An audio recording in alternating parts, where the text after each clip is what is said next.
Chers compatriotes d'Algérie, M. Khair alaikum. Désormais, avec le roi de France et ses colonies africaines, le président Emmanuel Macron, la règle sera dans la réaction quasi immédiate. Donc, il a mandaté son ministre des Affaires étrangères, un vrai tueur diplomatique, ce gars-là. Ce gars est un vrai tueur diplomatique, en particulier vis-à-vis de ses colonies africaines, des colonies africaines de la France, comme l'Algérie. Non. Pour parler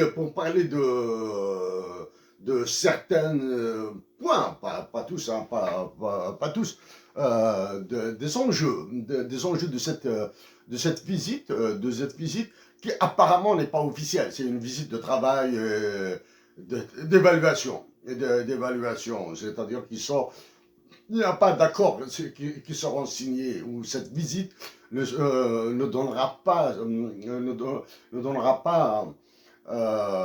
des suites comme une signature d'un accord ou d'un contrat ou quelque chose comme ça.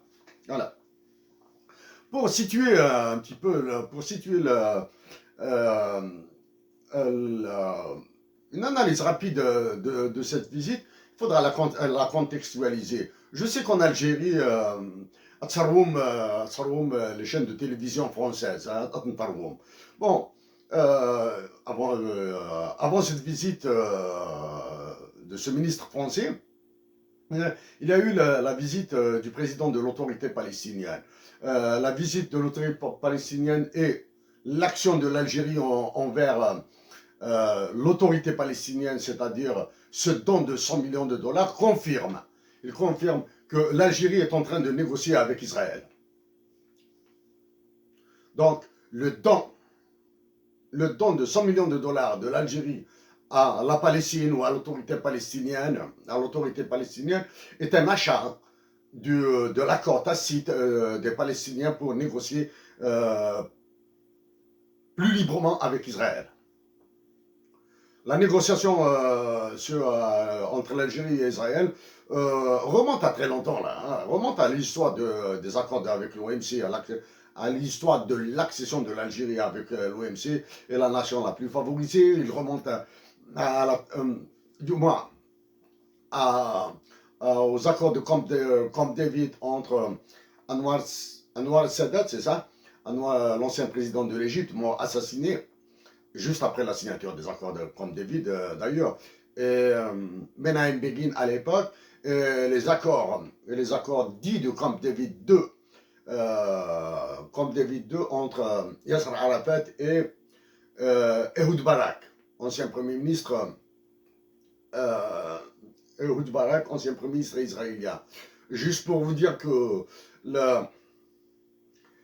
les négociations entre Yasser Arafat et Ehud Barak viennent de ce qui est appelé aux États-Unis, du moins actuellement dans le langage populaire, vient de la société civile, hein, vient américaine, des think tanks américains, la Brookings Institution. Probablement à une autre occasion. Les accords de Camp David 2, Yasser Arafat et Menahem Begin, ou bien les accords de Camp David 1 entre Shimon Peres et Yasser Arafat, sont les résultats de négociations secrètes. Hein. Il n'y a pas eu une négociation. Allez, on vient en 2 jours, 3 jours, on boucle les négociations. Ce sont des négociations secrètes. Donc, dans le cas de l'Algérie, avec le don qu'elle a fait à l'autorité palestinienne de 100 millions de dollars, donc ça, c'est le quitus, c'est le droit de négocier négocier avec Israël sans énerver les Palestiniens. Maintenant, on va revenir à cette histoire du roi de France et de ses colonies africaines, le président Emmanuel Macron, qui continue à humilier l'Algérie, à écraser l'Algérie. Nous allons la faire remonter un petit peu là. Hein. En tant que candidat, l'actuel roi de France avait en face le président décédé qui était malade, etc. Hein. Il avait parlé de crimes contre l'humanité. Avec ce qui s'est passé après, en Algérie, il a commencé à diminuer des qualificatifs, à réduire la responsabilité de la France, etc. Et maintenant il a fait atteindre le niveau de l'humiliation à l'Algérie, aux dirigeants algériens, plus exactement, hein, aux dirigeants algériens. C'est-à-dire, quand je dis dirigeants algériens, ceux qui croient diriger correctement l'Algérie, c'est-à-dire au niveau de l'état-major de l'armée, au niveau de la présidence de la République. Et il continue à les écraser, Maintenant que le roi de France et ses colonies africaines, le président Emmanuel Macron, a semé la pagaille dans la campagne électorale française, ben il veut se montrer comme quoi, voilà, j'ai avilé l'Algérie, j'ai écrasé l'Algérie, je les ai insultés en long et en large, de gauche à droite, de bas en haut, etc. Et maintenant, ils acceptent de renégocier, de discuter avec nous, et ils vont discuter avec nous sur des bases à minima. Ça, c'est le roi de France. Donc, ça, c'est les Américains qui ont foutu en l'air, qui ont fait foutu en l'air l'ambiance à Alger, et qui ont fait changer le comportement au roi de France. Ça, c'est... on va voir. Maintenant, c'est un aspect positif, de la visite du tueur diplomatique de la France. Ce sont des termes crus, hein, non politiques, etc. En Algérie. Il y a un aspect positif. Ce qui est possible avec la France est possible avec le Maroc. Et Dieu seul sait que le Maroc n'a pas humilié l'Algérie autant que la France. Voilà. Donc, espérons que le sommet de la Ligue arabe qui va se tenir à Alger ne capotera pas, qu'il aura lieu. Bien sûr, mon souhait le plus ardent, c'est de voir le roi du Maroc présent à Alger. Voilà.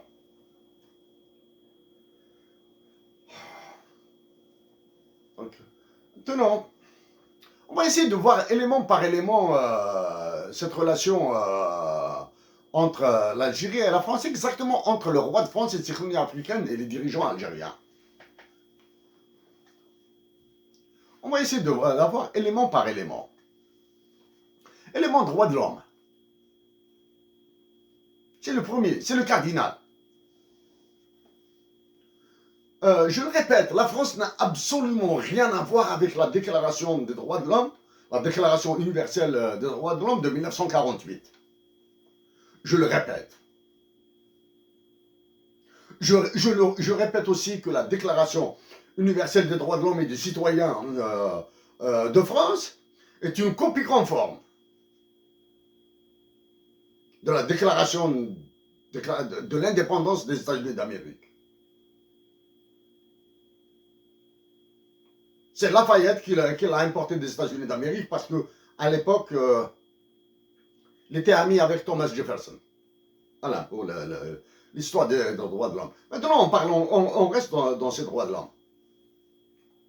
Faut-il rappeler à la France et aux Algériens, à l'État algérien, que Alim Sili, l'un des fondateurs de la Ligue algérienne pour la défense des droits de l'homme, a été assassiné à Paris?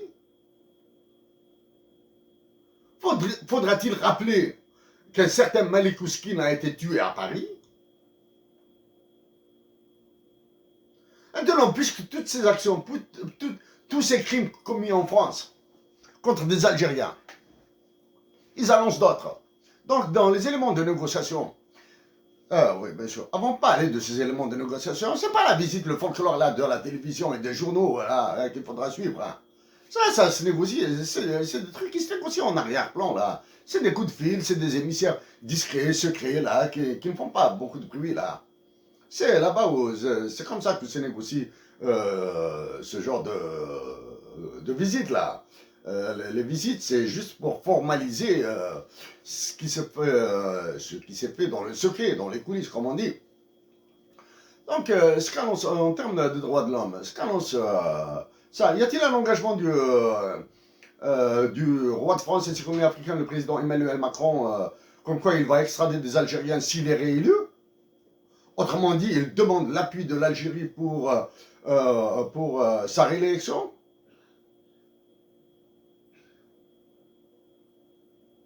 Sachant que les élections françaises risquent de subir ce qu'on subit.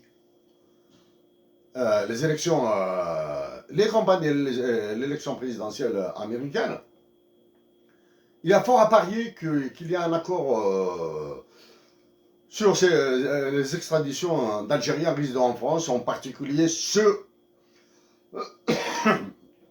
qui montrent, qui défendent des positions qui déplaisent à l'État algérien. J'en ai déjà parlé, je n'ai pas perdre mon temps avec ces histoires-là. Bon.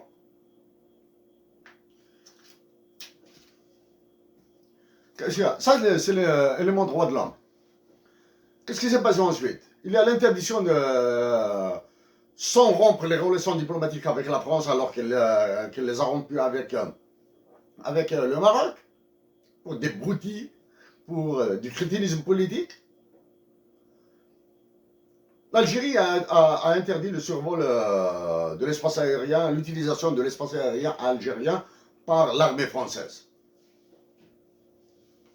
Ça, c'est du pipeau, ça. Parce que l'armée française pourra emprunter d'autres couloirs, aériens, etc., et aller au Mali et continuer son massacre là-bas. Et en parlant de l'utilisation de l'espace aérien algérien, je me demande si la France payait les taxes, ce sont des taxes internationales définies par le droit international sur l'utilisation des espaces des pays traversés par l'aviation civile ou militaire d'un autre pays. Pour ça, l'État algérien, dans sa faiblesse la plus totale,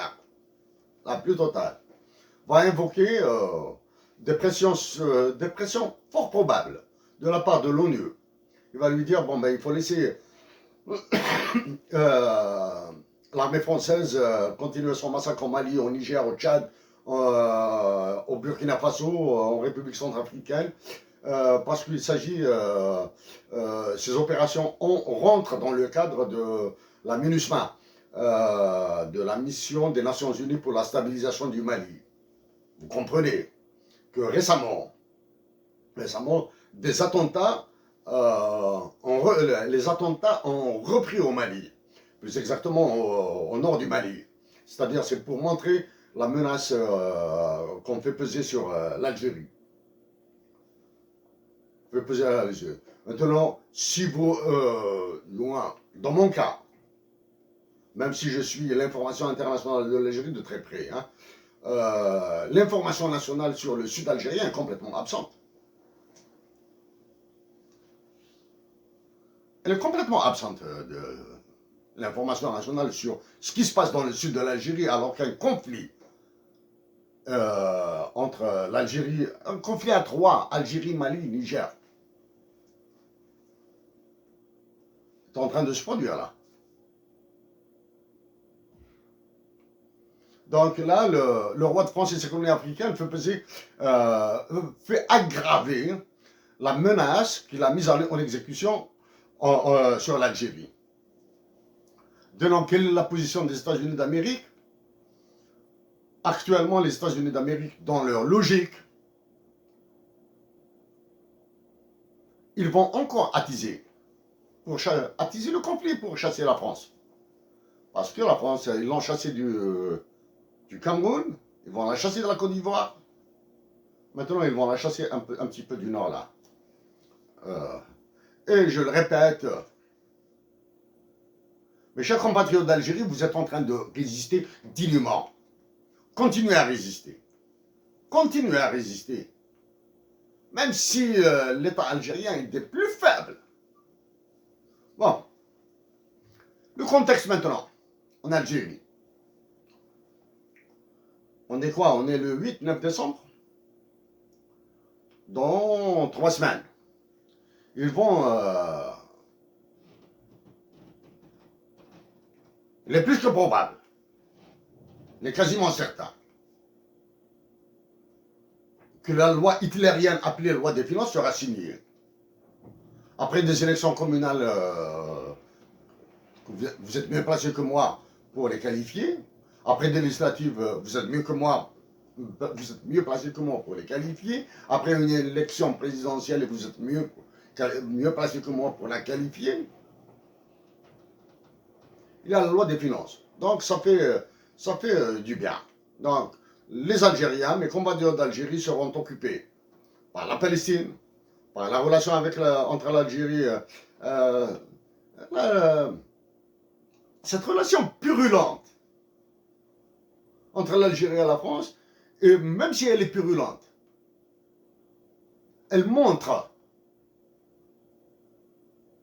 que les crimes de guerre, les crimes contre l'humanité de la France en Algérie demeureront toujours un sujet électoraliste populiste de premier choix en France. Est-ce que les autres colonies françaises réagissent à ce qui se passe? Est-ce que le roi de France donne une importance aussi importante aux autres, au Mali, au Niger, au Tchad, au Burkina, à la République centrafricaine, que l'Algérie? Non, parce qu'il sait qu'il les tient en otage. Il les tient en otage par les coups d'État, par la corruption, par les détournements de fonds, et il les tient surtout en otage par la monnaie. En parlant de monnaie, avec ces histoires d'énergie, de réchauffement climatique, etc., le roi de France et ses colonies africaines a décidé de relancer la construction de centrales nucléaires en France. Et à ma connaissance, la France n'a pas de mine d'uranium. Donc, les Maliens, les Nigériens, les Tchadiens, etc., vont continuer à être les esclaves de la France. Ils vont continuer à être les esclaves de la France. Parce que la France a besoin de l'uranium du Niger, du Mali, du Tchad, de la République centrafricaine qui a des diamants, beaucoup plus de diamants, je pense. Le roi de France va continuer à les massacrer et il est temps que les dirigeants de ces États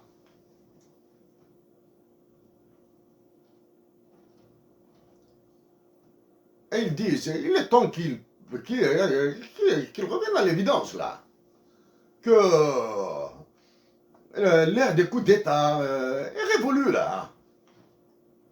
C'est l'ère de la dignité des nations qui doit revenir là.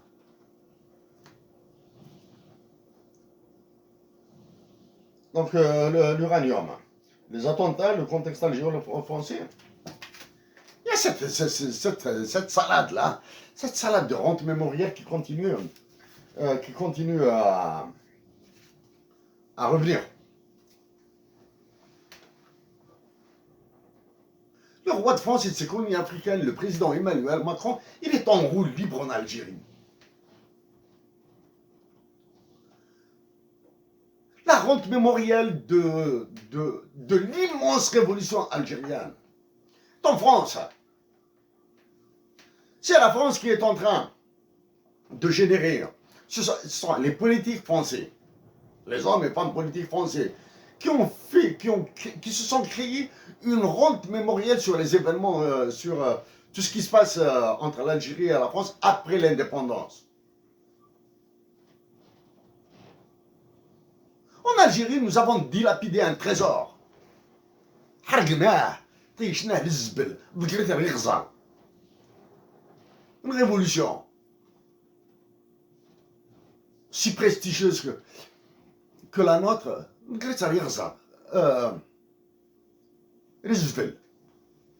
c'est la France qui fait un rente mémorial. Bon, pour ceux qui veulent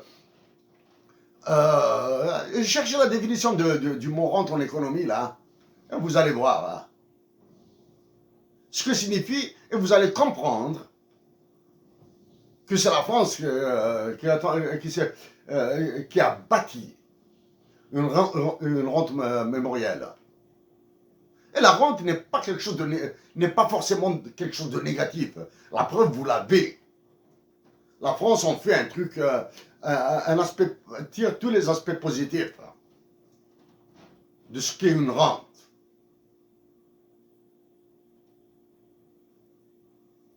Chers compatriotes d'Algérie, pendant que mes compatriotes d'Algérie souffrent, et ils vont souffrir encore plus à partir du 1er janvier 2022. Et avec ces fanfaronnades, cette déclaration à tort et à travers de la place Sa'dan, qui vient d'annoncer, d'officialiser la vente de ce qui reste de l'Algérie. L'ouverture des capitaux de certaines banques, comme par hasard. Et comme par hasard, cherchez autour de la banque, de la première banque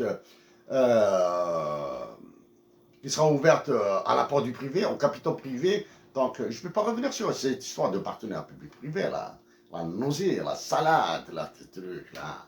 C'est un crime contre l'Algérie. Cherchez autour de cette banque, de cette première banque élue au massacre. Cherchez autour. Et vous allez voir qu'est-ce qu'il y a. Hein. Il y a beaucoup de choses là-bas. Et d'ailleurs, son directeur général est en prison. Chers compatriotes d'Algérie,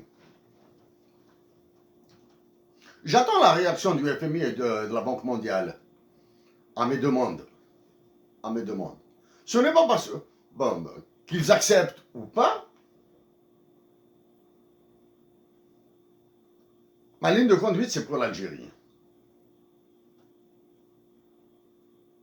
Qu'ils acceptent que je parte discuter avec eux, tant mieux. Et je dirai ce que je dirai après. Et qu'ils refusent, je sais comment agir autrement.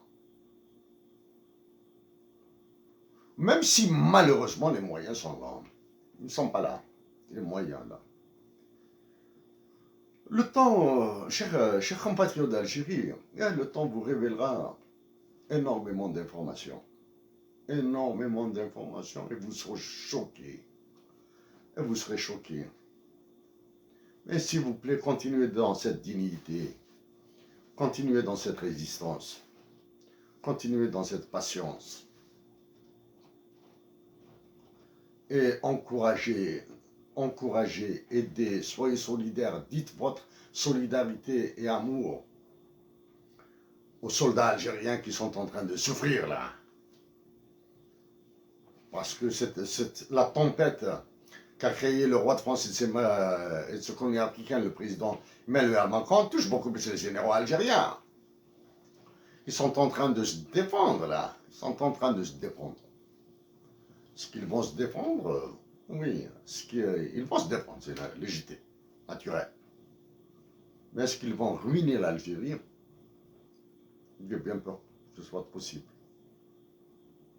Sans la résistance et la dignité de l'Algérie, des Algériens, sans la résistance et la dignité des Algériens, ils vont continuer à ruiner l'Algérie.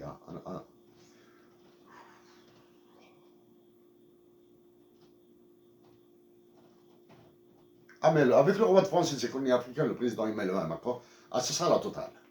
Ça sera la totale, ça sera la totale. Chers compatriotes, continuez à résister dans cette dignité. Continuez à être patient. Continuez à défendre, à protéger la patrie de la dislocation. et, et que Dieu soit avec vous, avec l'hiver, avec, avec les catastrophes naturelles qui se multiplient de plus en plus et qui risquent de s'enchaîner, de se suivre. Chers compatriotes d'Algérie, je suis vraiment triste par